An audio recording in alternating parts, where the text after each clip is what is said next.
information about the Boston Marathon bombings, and now authorities are asking for anyone who may have seen something suspicious to come forward.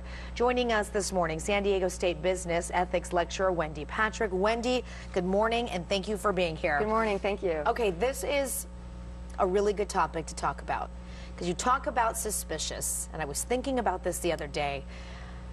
There are so many people around us that you would think they're suspicious, right? Right. So yes. How do you do that? How do you report somebody or something that you see without reporting the whole world? Well, I think that a lot of people nowadays are erring on the side of caution. In fact, you know, the FBI and the law enforcement has gotten over 2,000 tips from all over the world, you know, in the wake of the Boston tragedy. Sadly, our guard slowly goes down after an event like this, and we don't pay enough attention to even look for what is suspicious.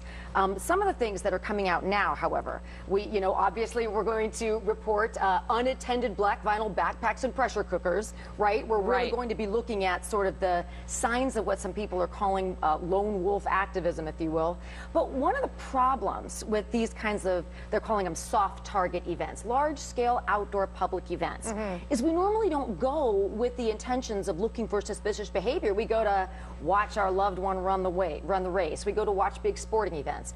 We're not there sort of with a mentality of looking towards reporting suspicious behavior. So sadly, we don't notice it as often as we should. But that's a terrible way to live. You know, it is, and many of us feel that we should be able to attend these events without worrying about having limbs blown off by a bomb. We've got the Rock and Roll Marathon coming up, for example, and you know, a lot of people are willing to sacrifice some measure of privacy right about now for enhanced security measures. One of the things that's being discussed to really look out for at these events is, you know, what do we bring with us when we attend an event like a marathon? So we probably didn't get a good parking space. Right. We may have taken public transportation, or we've walked a significant distance.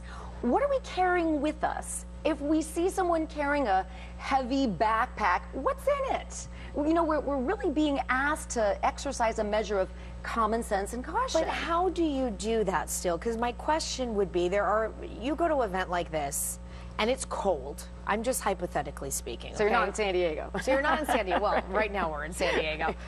You're wearing a hoodie. You're wearing a black backpack. Yeah. I gotta imagine, like, if I was walking around with something like that, it wouldn't be the greatest feeling if somebody said, hey, look at that person, something's not right. And if we all go around starting to point fingers, when do you, I don't know, it just seems like it gets so complicated. And that's the balance. That's exactly it, is where do you balance privacy rights and security? When do you decide that something is or isn't suspicious depending on the venue? You know, a hoodie and a big jacket is not going to be out of place in a cold weather climate, no matter what kind of an event you're attending. So you've really got to sort of balance all of that. And you know, it's interesting, many of us notice more subconsciously than we give ourselves credit for.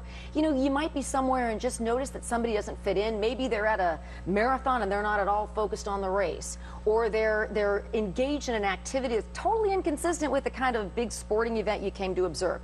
Those types of things many of us notice without really giving ourselves credit for picking up on that kind of suspicious activity. And then what do you think it was about the Boston Marathon? I know you were talking about these soft targets. Is it just because it's open and there's just a lot of people there? Well, the Boston Marathon in particular has been described as a perfect storm, not only because people attend from all over the world, but because of the location, because there's never been an incident at this marathon in its history thus far, because of all of the events that occur in the month of April, both good and bad, you know, everything from Patriots Day to the anniversary of other tragedies, including the Oklahoma City bombing.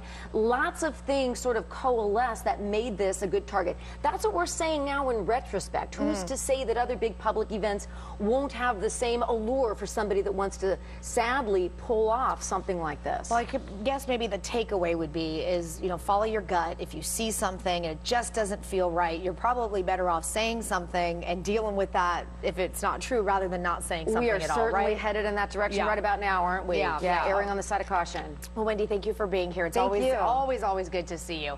All right, it's 6:44. Let's get you over to